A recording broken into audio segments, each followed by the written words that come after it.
the Money is made possible by financial support from Old National Bank and Chicagoans like you.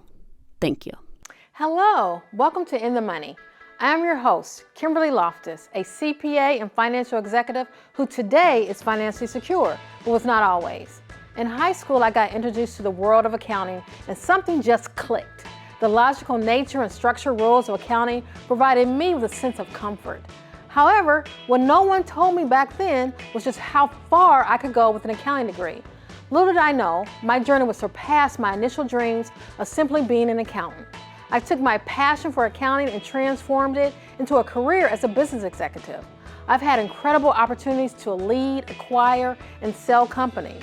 The truth is, in the beginning, I never really thought about my potential of my earning capacity. I was just happy to be able to get a job.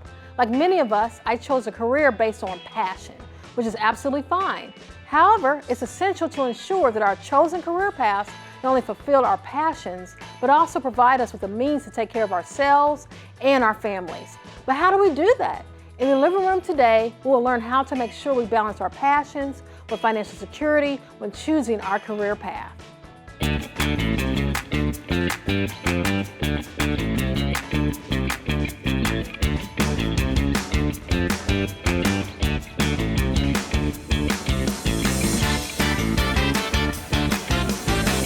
Today in the living room, we have a guest who helps college students achieve their chosen career path as a career counselor and coach at Governor State University. Please welcome to the show, Dartina Dunlap. Thank you. Thank you so much. So I'm so glad you were able to join us today, and I wanted to talk about what does a career counselor or coach do? So my primary job is to work with students, alumni, and community members in the area of professional development. So whatever needs they have in relation to seeking their degree and how to market their skills and experiences is actually what I help them do. I help them to learn the basics of how to abide by certain professional etiquette and how to display the skills that they've developed. So when you say professional etiquette, what do you mean by that? So there is a professional etiquette involved with career development, especially in relation to, hiring processes and things like that. So for instance, one of the things that I work with students on is helping them to understand what you do when you are in an environment, a professional environment, and you're working with an employer. What that looks like in relation to interviewing, what that looks like, and what that looks like in relation to interviewing over or perhaps a meal at a conference, not just the actual interview for a job, but just understanding the basics of how you can actually carry out an informational interview to broaden your network, so that you find gainful employment. So those who are listening who don't understand what an informational interview, what is that? So informational interviewing is when you actually contact a professional in a certain field that you actually want to go into. And when you contact them, you ask them if you could meet with them. In today's society, you can literally do that over Zoom. So this is not necessarily where you have to physically meet with them, but you meet with them, but you come prepared with questions that you've already determined that you're going to ask them. And you don't make that process about you. You make it about them so that you can gain information and knowledge about that industry or field. So it becomes really important. And so let's say I did an informational interview with you. I heard you say that your profession was accounting. So if I had done an informational interview with you, I would get some details about your journey, how you got where you are, what you're doing, and then take that information and utilize it in my own search. So it's one of the primary ways to expand your network and gain information. I like that. So as a career counselor, you're also helping people find their passions and what they want to do. Absolutely. But how do you help them find it, but also balance it with their needs? Do you have those conversations with your students or other people? So one of the things that we do at Governor State, if a student is not sure which direction they want to go, and we get lots of students that are not necessarily sure that they want to go the route that they've already started perhaps, and or they come in the door and they're not sure, right? So we do career exploration with them. And what it looks like at Governor State is we would actually implement what we call the STRONG assessment. The STRONG assessment actually helps them to identify career paths that would be good for them based on their areas of interest. It's really a really good tool. I have to admit, I took it myself as a student, and I was a non-traditional student, but it was so helpful. You can use it to confirm what it is that you're already doing, or you can use it to just decide to go another direction. Now, what tools can you use to say, hey, I found my passion, but it really doesn't pay me enough to really live the lifestyle or support my family? What can you do as far as still have your passion, but also get the money, so to speak? So, this is a very interesting question because you never want to discourage people from following their passion. I think passion is important. However, if you've predetermined that there is a lifestyle that you absolutely must have, based on that decision, you may have to redirect your steps in your own career path. So let's say, for instance, you've made a decision that, you're going to go into social work, but then you realize that social workers don't necessarily bring in the level of income that I need on an annual basis. I would encourage you to really think about what are some of the other things that have come up on your assessment that perhaps will lead to a more lucrative income, but you still would be happy. And then perhaps the things that you could do, you could also look at some things that you could do as a hobby, volunteerism that coincides with social work. So you don't need to get everything. You may not get everything. That's a better way of putting it, through your actual career choice. So, but what about a different path, like social work per se, for the government may not pay a lot. But say if you did those skill sets that it's like really the skill sets within social work that you really enjoy that might be transferable to another career, how would they go about figuring that out? Okay, so it sounds like what you're saying is, let's say just the standard salary for social work is here, but there are some other areas that you can go into in social work that the income is higher. Well, that requires research, and that's one of the first things you would talk to them about. So one of the websites that I strongly encourage students to go to is onetonline.org. So if you go to this website, you could actually put social work in the engine. Then you can also see the other aspects of social work as well that are related to it. It gives you the tasks, the responsibilities, the computer knowledge. It gives you a wealth of information. It gives you an annual income. It even gives, if you plug in your zip code, it will tell you what jobs or opportunities that are available near your zip code. Oh, wow. So is it ONET, O-N-E-T? It's O-N-E-T, online.org. Okay, perfect. I mean, that's a wealth of information right there. Yeah. So in relation to your questions, there is also a website that I will often send students to, where it's called What Can I Do with This Major? It was already in place when I started to work at Governor State University, but it is loaded with information. So you actually put in, we don't actually host it, but we house it on our website. So it's like a national website. So you can actually go onto that website, put in your degree, and then you can look at all the different areas that you could use that degree in. So when I get students who tell me they're not sure what they can do with their degree, because not all career paths lead directly to a career, sometimes it may be a degree that is what we call a liberal arts degree. And so it can be used in many ways, and there's so many things that you could do with it. Well, this website really helps you to identify the areas that you could go into, and then you can start to do research that way as well. So what else on here do you find interesting that also aligns with your skills, your abilities, and in some cases, some of their experiences that will actually help or aid you in that process? Okay, perfect. Now, as we're closing out, what tips would you give anyone who's looking, who is on a career path that they're no longer passionate about, or they are straight out of school? What tips would you give them to kind of figure that out and start on their path? And you said they're straight out of school? Either straight out of school or considering a career change because they're not happy about what they're doing today. Okay, so if someone came into my office and they were not happy with the career path they were in, so I'm going to give you a quick example.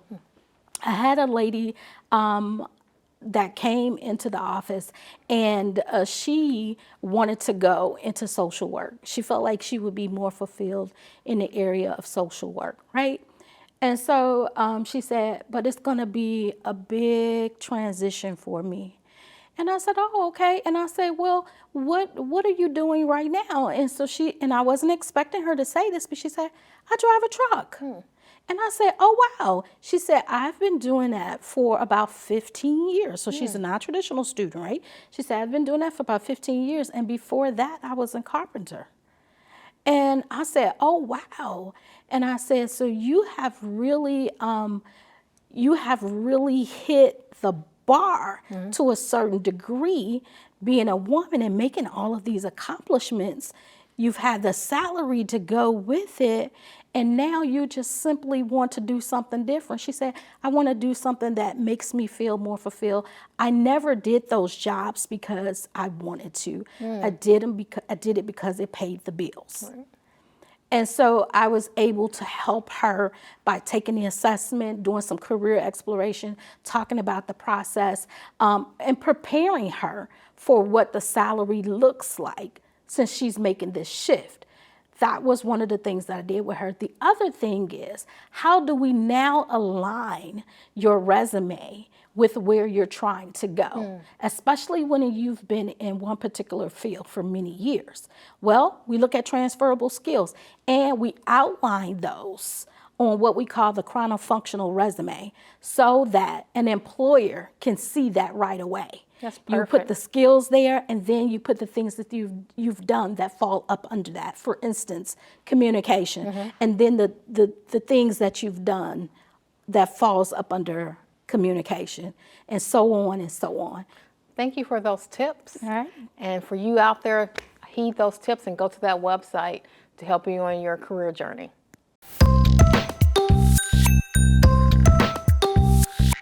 Hi, I'm Ryan G. I'm the host of Tweeners. This week on Tweeners, we'll be talking about food insecurities with a special guest, Mr. Christopher Watts. To achieve health equity, workforce equity, public equity. You can check my show out Fridays at 7 p.m. on KTV 19, KTV.org, and the new KTV Plus out. I'm out. Today in studio, we have Ben Juergens, Director of Financial Empowerment, who will explain to us his own story in the financial services industry. Welcome, Ben. Thank you, Kimberly. It's good to be here. Great to have you back. Yeah. And so I want to know your own story from banking and financial literacy. Tell me. Yeah, so, as a college student, I picked up a summertime job, right? I joined the bank as a teller. I won't say when, but a long time ago. And I really originally wanted to be a school teacher. So I get into banking just to make some money. And then sure enough, I start to enjoy the financial side of banking. So I stick with it, change majors, and go into the business side. And then continue that journey as a teller when I started at the bank for about 3.5 years. And then when I graduated, I had an opportunity to work in the analytical role in the investment company within the bank.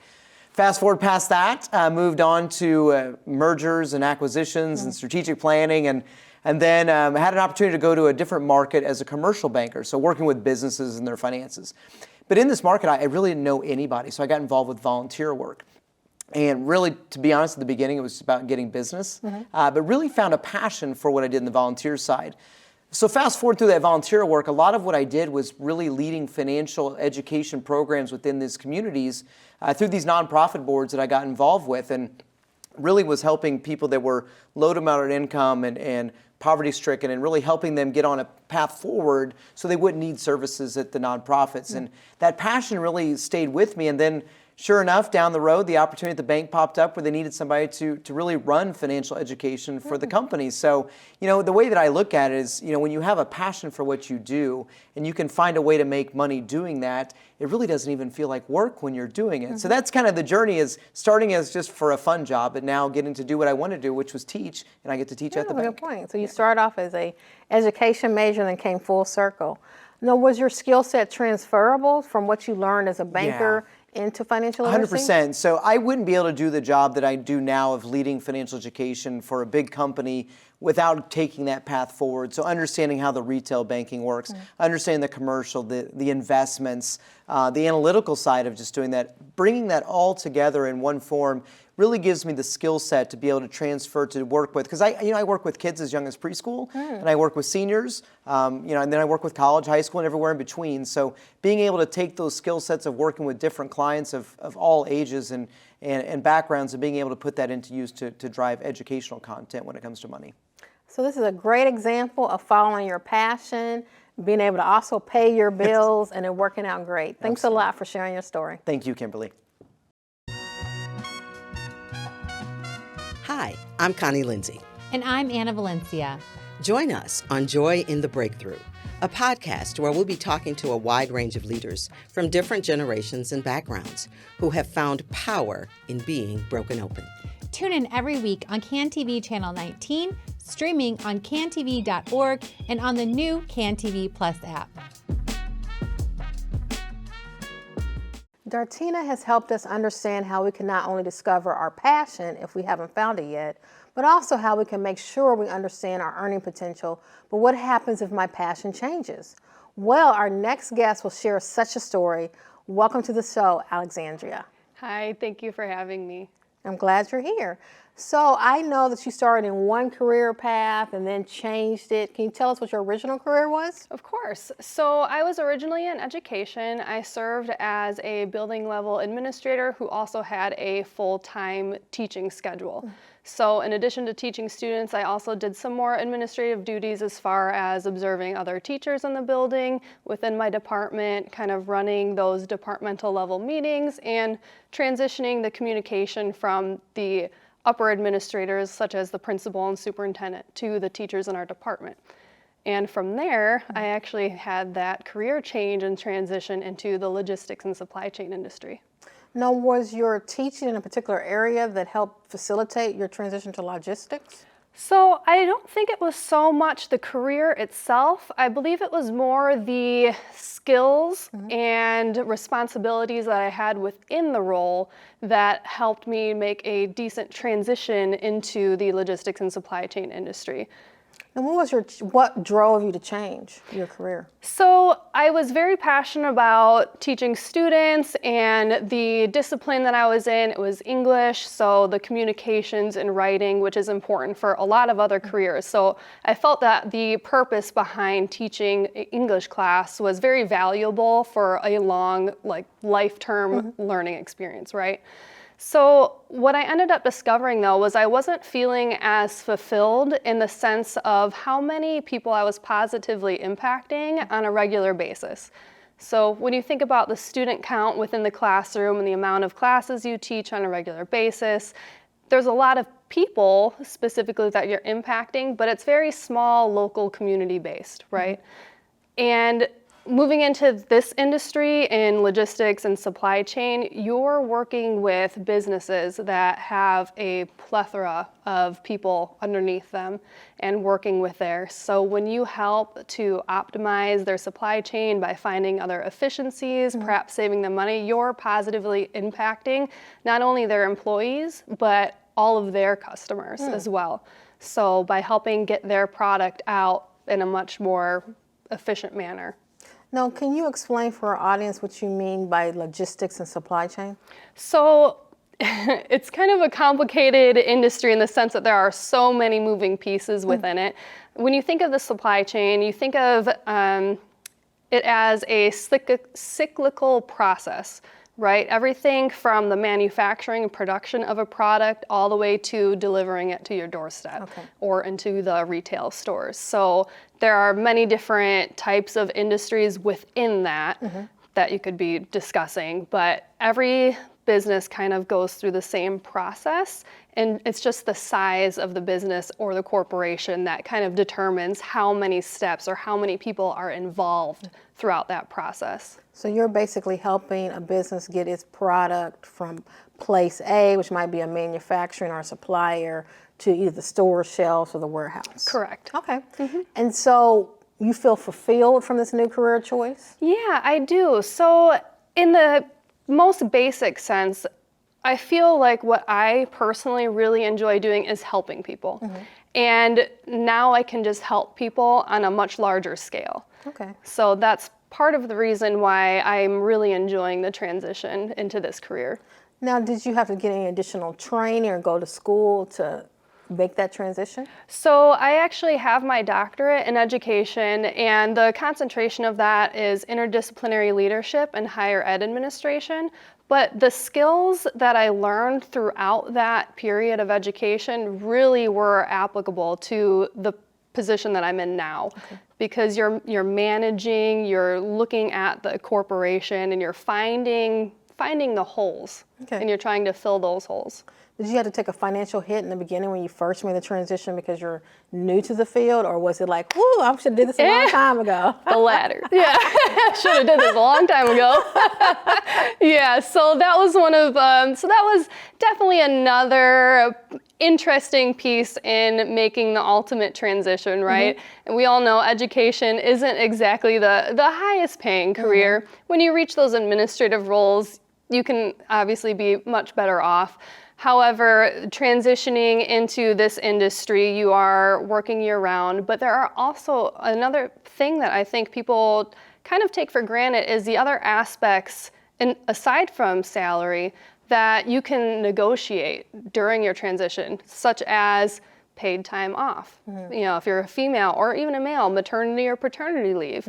You know, different types of stipends. And these are all things that are negotiable during that transition phase into a new career. And having that thought in the back of your mind is, okay, maybe I am going to have a little less vacation time here, but maybe I'll have a higher salary. Or maybe I'll take a little salary cut, but I'll have more vacation time, which allows me to spend more time with my kids. So when you made your career transition, you took into account, since you were already working, not a new graduate, you took into account your family life balance. Was that part of it as well? Yes, so I'm a mom of 4, and so that was a big factor in determining to make my transition. And I know sometimes people think, well, you were in education before, you had your summers off. Well, I may have had my summers off, but we didn't get a lot of sick time or vacation days throughout the school year. And if anyone knows being a parent of multiple children, kids don't just get sick in the summer. So that's true. Yeah, so there's more flexibility. Now, how did your peers in education, did they treat you different once you made the transition? Like, oh my God, she changed? I mean, or were they encouraging? I think they were shocked a little bit, but also not when they know who I am as a person. So I am very passionate about education. I still am. I believe in it through and through, and I try to support the cause whenever and wherever I can. And now I'm actually thinking I have more free time, right, to do that. So I think they were supportive in the sense that they knew I was always trying to move on to bigger and better things, and I think they saw why I made this transition now. Did you have any resistance when you went out there and presented your resume to move into this new career field where people are doubtful because of your prior career?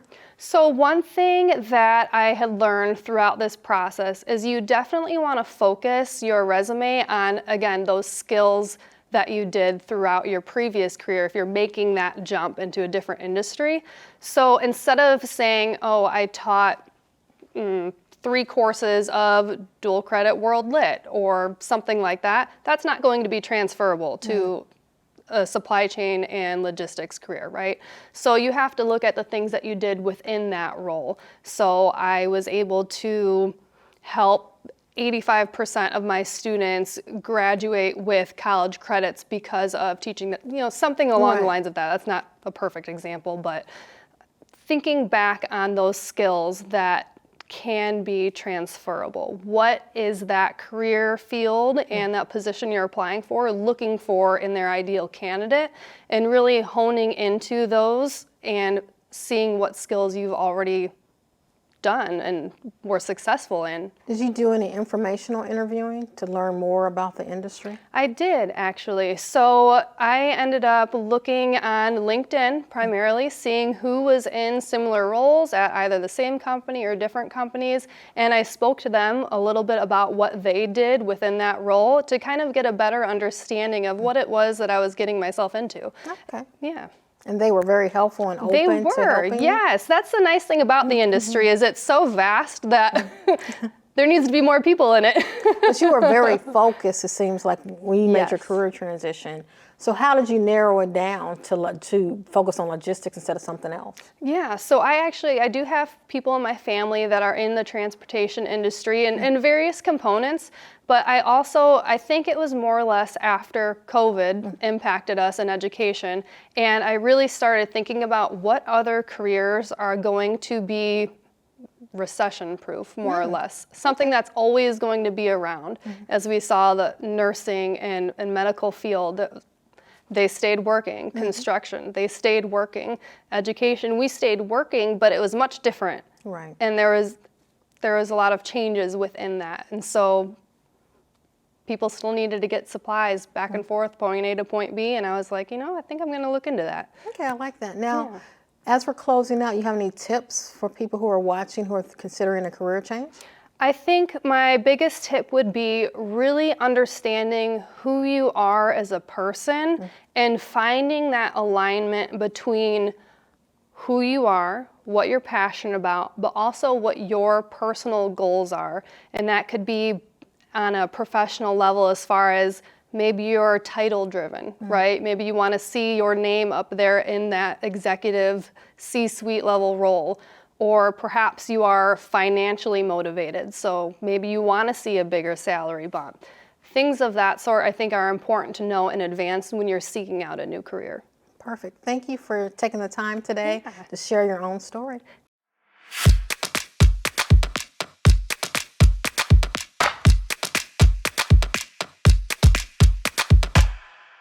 Hi, I'm Corey Timms, host of In My Own Words. Tune in on Channel 19 as we hear the personal journeys of some of Chicago's most influential leaders.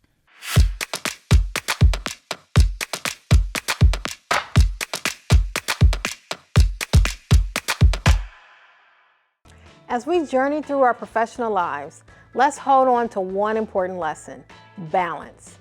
Yes, it's crucial to pursue our passions, but let's not overlook the financial implications of our choices. Finding a fulfilling career is just the beginning. Creating a sustainable future for ourselves and our loved ones is the ultimate goal. Remember, careers aren't always a straight line. If our passions evolve and change, it doesn't mean we're at a dead end.